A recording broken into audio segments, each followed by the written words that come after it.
Assalamualaikum warahmatullahi wabarakatuh. Innal hamdalillah nahmaduhu wa nasta'inuhu wa nastaghfiruh wa na'udzu billahi min shururi anfusina wa min sayyiati a'malina. Man yahdihillahu fala mudilla lahu wa man yudlilhu fala hadiya lahu. Asyhadu an la ilaha illallah wahdahu la syarika lahu wa asyhadu anna Muhammadan 'abduhu wa rasuluh.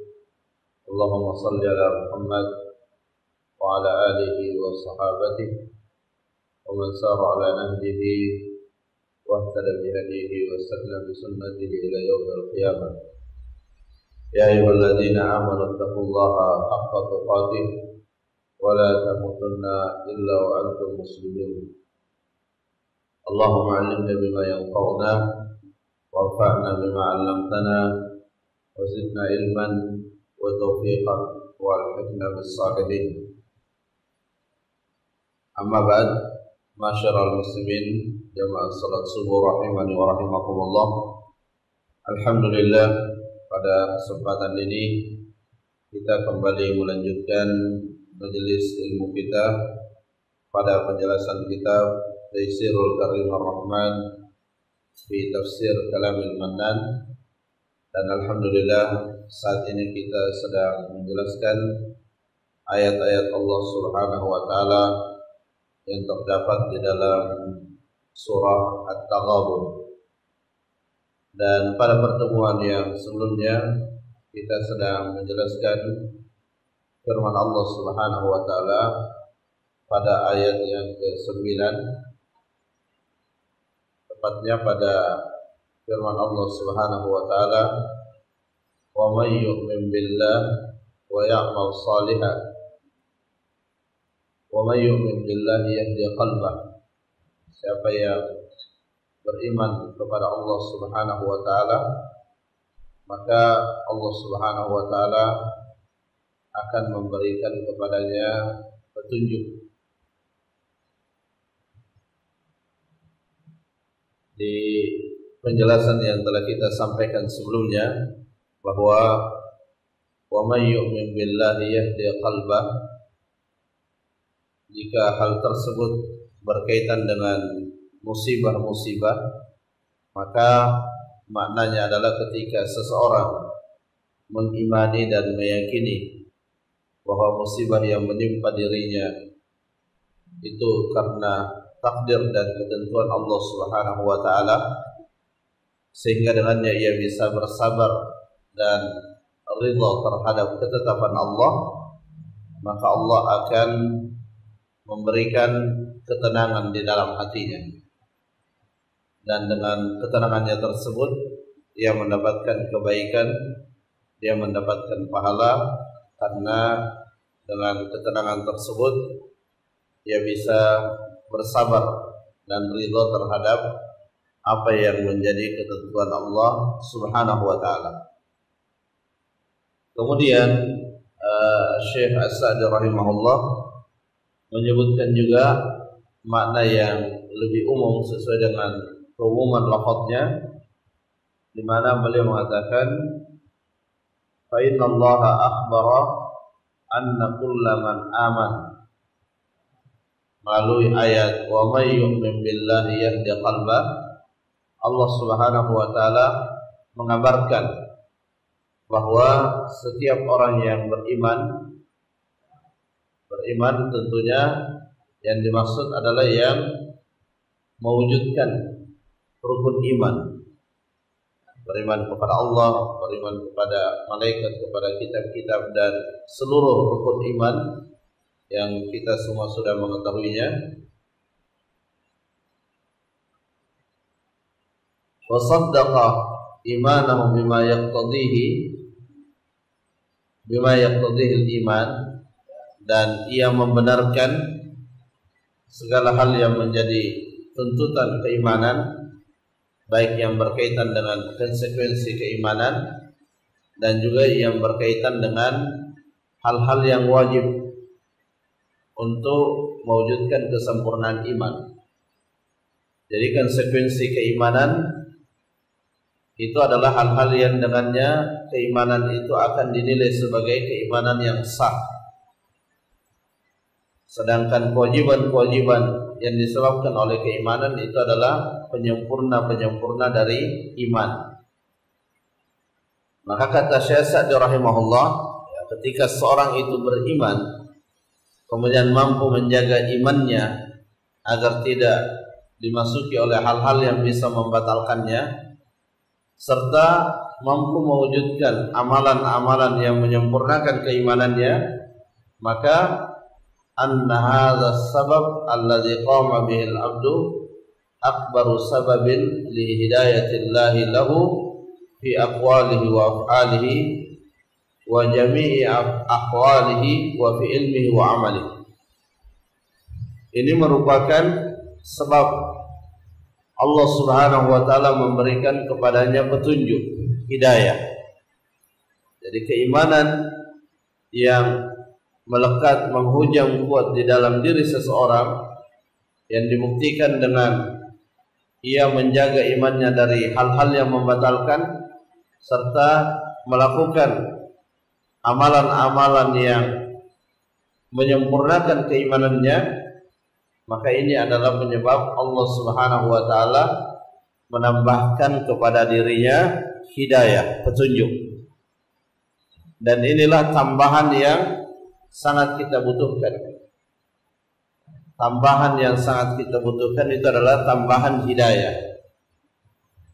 Dan itu terbukti pada bacaan yang selalu kita baca di dalam salat. Kita selalu membaca ihdinas siratal mustaqim 5 kali dalam sehari, secara khusus kita meminta kepada Allah, dan itu diucapkan di setiap rakaat. Belum lagi ditambah dengan salat-salat sunnah. Maka berulang kali kita meminta kepada Allah hidayah. Dan permintaan kita kepada Allah berupa hidayah itu adalah permintaan tambahan hidayah. Ya, karena bagi setiap muslim pada hakikatnya mereka telah mendapatkan hidayah. Hidayah berupa memeluk agama Islam. Tetapi itu tidak cukup. Dia membutuhkan tambahan hidayah. Apa tambahan hidayah yang dimaksud? Tambahan hidayah yang dimaksud adalah kemampuan untuk menjalankan ajaran Islam. Ya, karena Islam bukan hanya sekedar nama yang menunjukkan agama seseorang, tetapi lebih daripada itu di dalam Islam terdapat beraneka ragam perintah dan larangan. Maka kemampuan seseorang untuk mematuhi aturan-aturan dalam agama itu sangat berkaitan erat dengan hidayah yang ia dapatkan. Semakin banyak ia mendapatkan hidayah, maka semakin banyak aturan-aturan agama yang bisa ia wujudkan.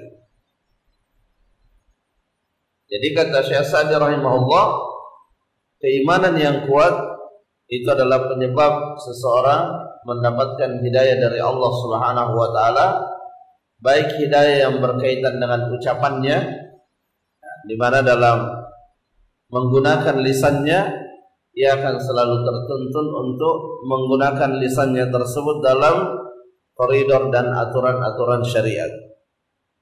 Dan ini sesuatu yang sangat penting, sangat mendasar, karena kemampuan menjaga lisan itu juga akan memberikan kemudahan di dalam melaksanakan amal saleh.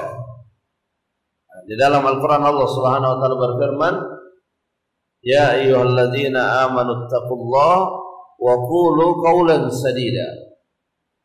Wahai orang-orang yang beriman, bertakwalah kepada Allah dan ucapkanlah perkataan-perkataan yang baik. Wa qulu qawlan sadida. Kemudian Allah Subhanahu wa taala menjelaskan hasil dan maslahat yang didapatkan bagi seseorang yang menjaga ketakwaannya, bagi seseorang yang menjaga lisannya untuk selalu mengucapkan perkataan-perkataan yang baik.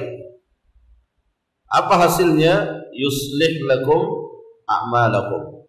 Allah Subhanahu wa taala akan memperbaiki amalan-amalanmu. Dari ayat inilah para ulama menyimpulkan, di antaranya disebutkan oleh Yahya bin Abi Katsir rahimahullah,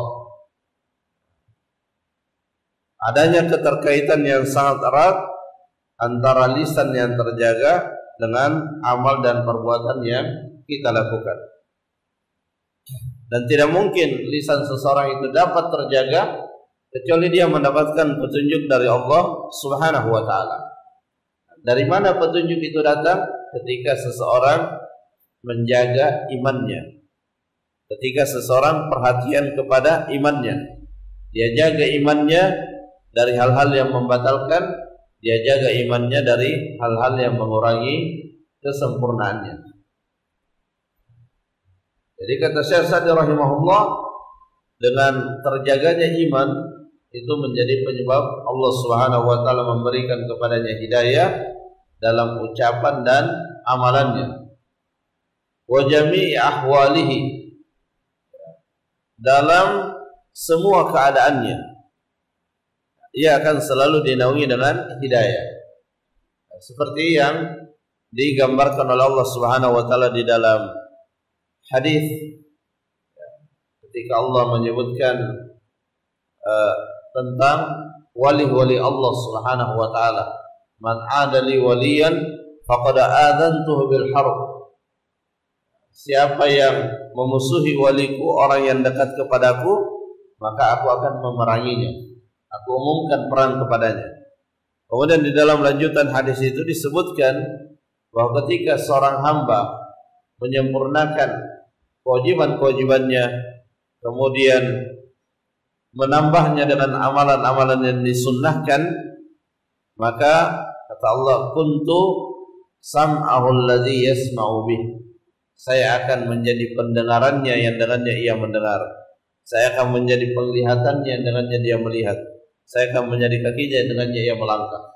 Maksudnya adalah Allah Subhanahu wa taala akan memberikan kepadanya petunjuk sehingga kenikmatan yang melekat di tubuhnya itu akan dia gunakan pada hal-hal yang sesuai dengan apa yang diatur oleh Allah Subhanahu wa taala.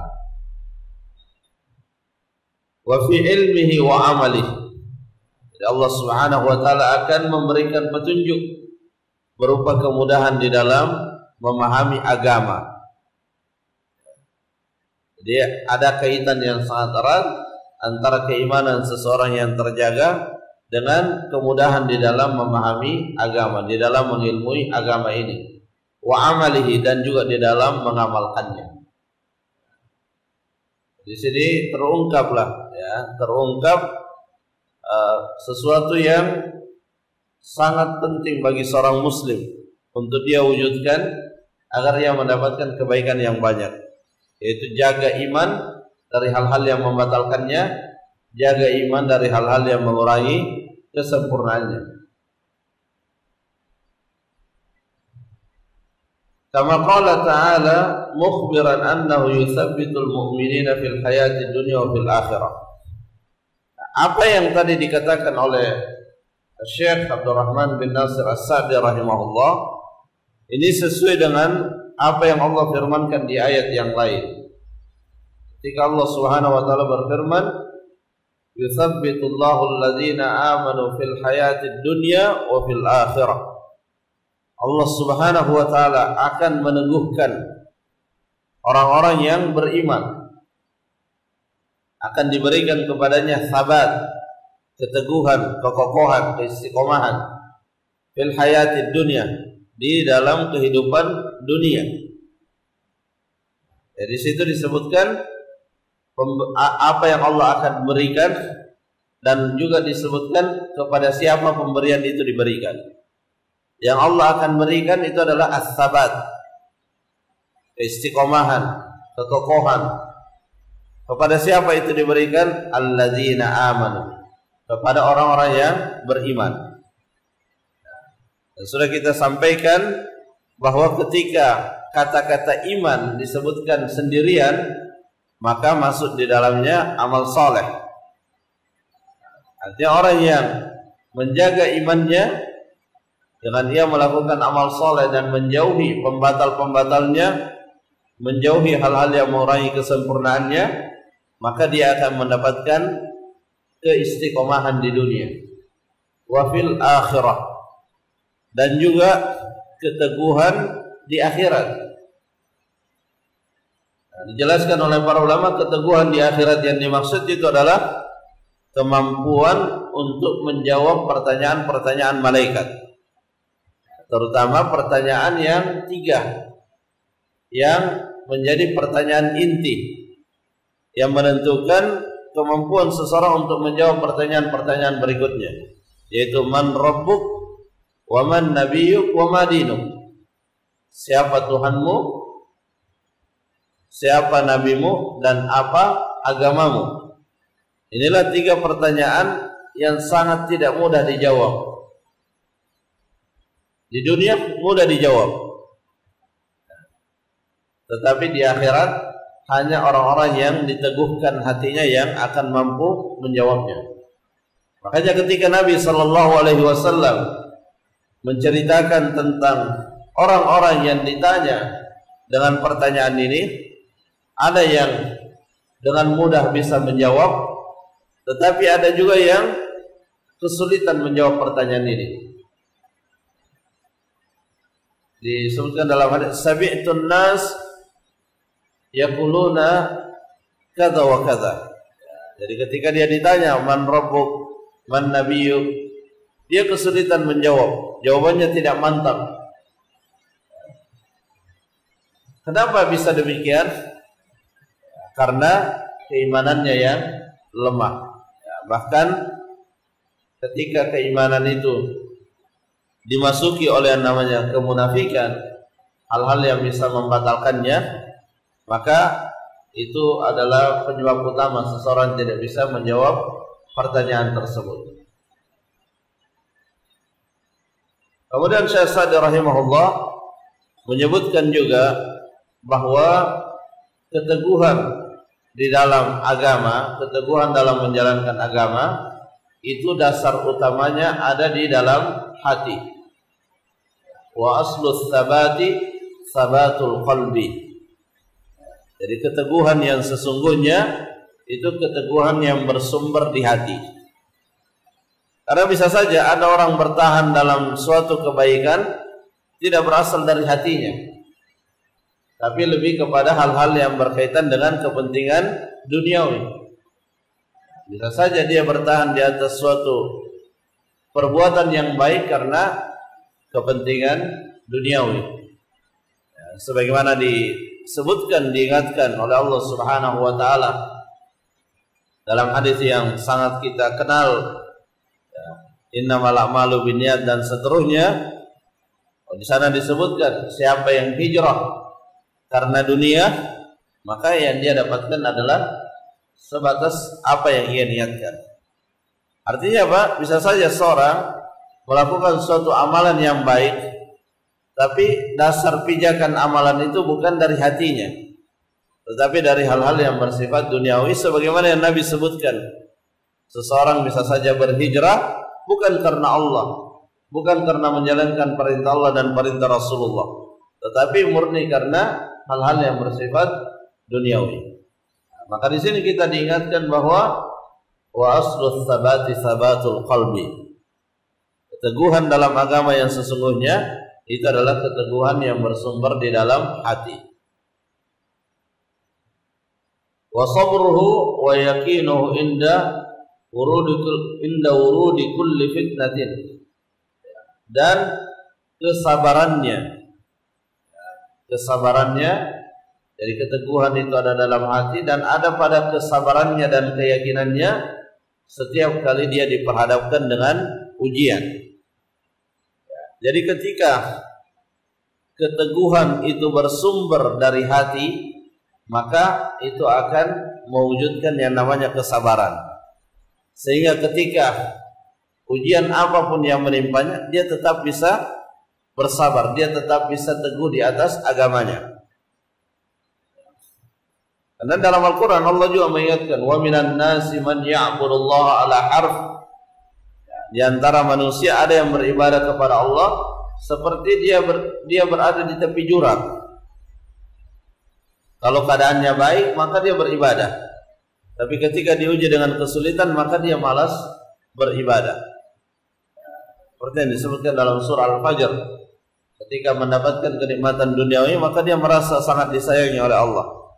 Tetapi ketika dia mendapatkan kesulitan, maka dia berburuk sangka kepada Allah Subhanahu wa ta'ala. Maka ini adalah contoh yang Allah perlihatkan tentang praktek beragama sebagian orang, di mana yang menjadi pijakannya itu bukan hatinya, tetapi yang menjadi pijakannya lebih pada hal-hal yang bersifat duniawi. Maka orang yang seperti ini dia tidak akan tahan di dalam menghadapi suatu ujian.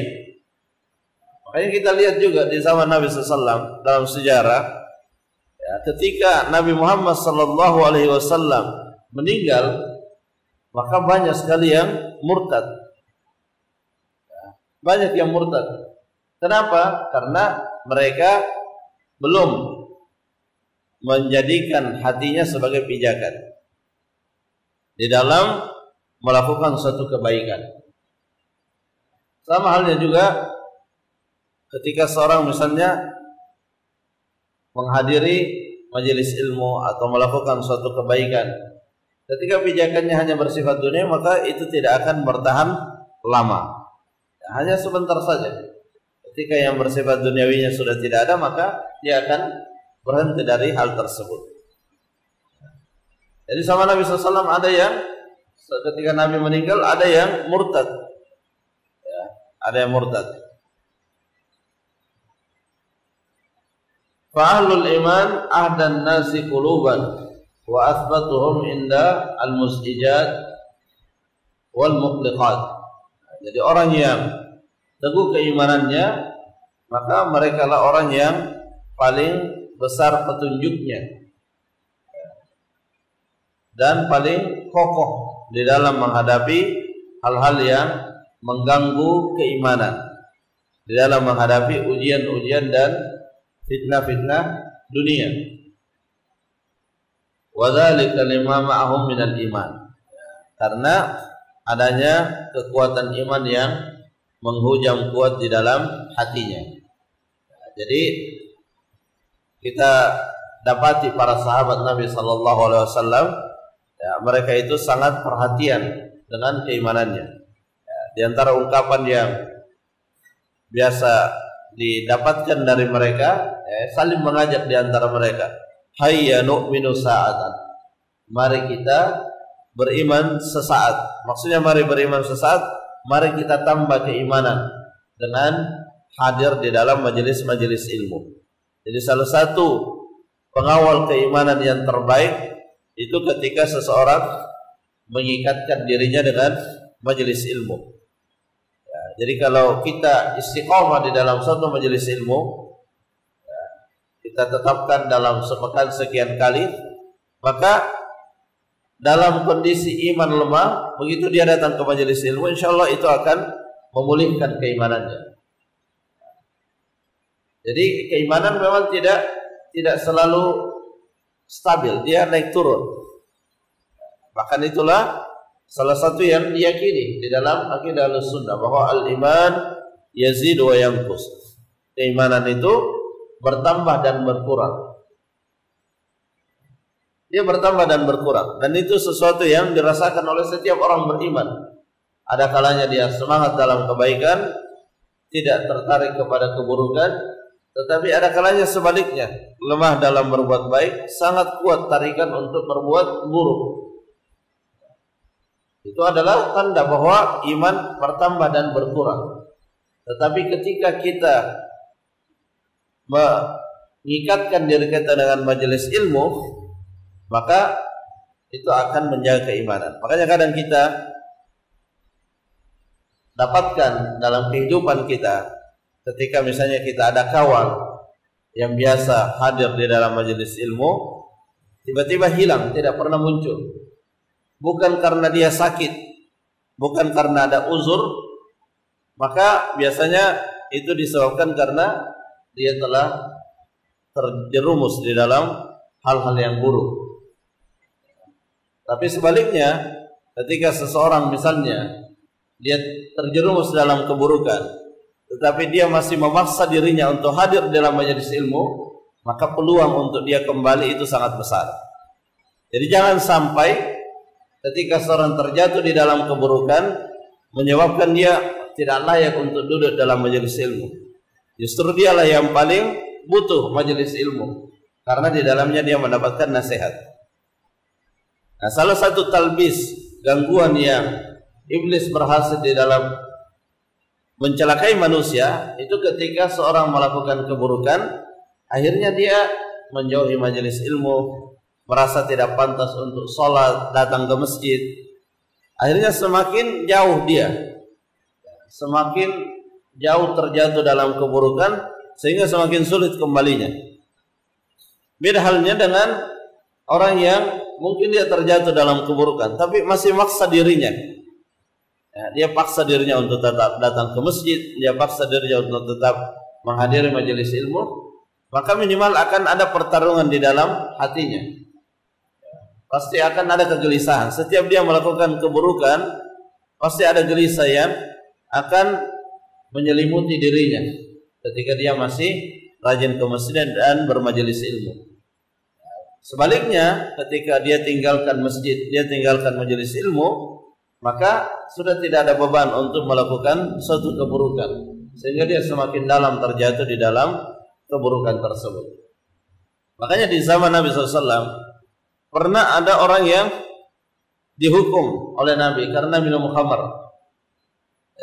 Dia minum khamar. Bahkan bukan sekali dua kali dia dihukum, berkali-kali dia dihukum. Sampai-sampai sahabat jengkel. Dan ketika dihukum, ada sahabat yang Allahumma al'anhu ma aktsara ma yu'tabi. Allah laknat orang ini, betapa seringnya dia dihukum karena minum khamar. Apa kata Nabi? La tal'anhu fa innahu rajulun yuhibbullah wa rasulah. Jangan engkau laknat dia, karena dia sungguhnya mencintai Allah dan Rasulnya. Karena apa? Karena dia masih hadir di dalam salat, masih hadir dalam kegiatan-kegiatan yang baik, yang dengannya diharapkan dia bisa meninggalkan minum khamarnya. Jamaah rahimakumullah, itu beberapa yang bisa kita jelaskan. Semoga dengan penyampaian tadi bisa menjadi motivasi bagi kita semua, terutama bagi saya pribadi, untuk kita terus menjaga iman kita, menjaga dari hal-hal yang membatalkannya seperti kesyirikan kepada Allah, dan menjaga dari hal-hal yang mengurangi kesempurnaannya. Kita cukupkan dengan doa kafaratul majlis. Subhanakallahumma rabbana wa bihamdik, asyhadu an la ilaha illa anta, astaghfiruka wa atubu ilaik. Assalamualaikum warahmatullahi wabarakatuh.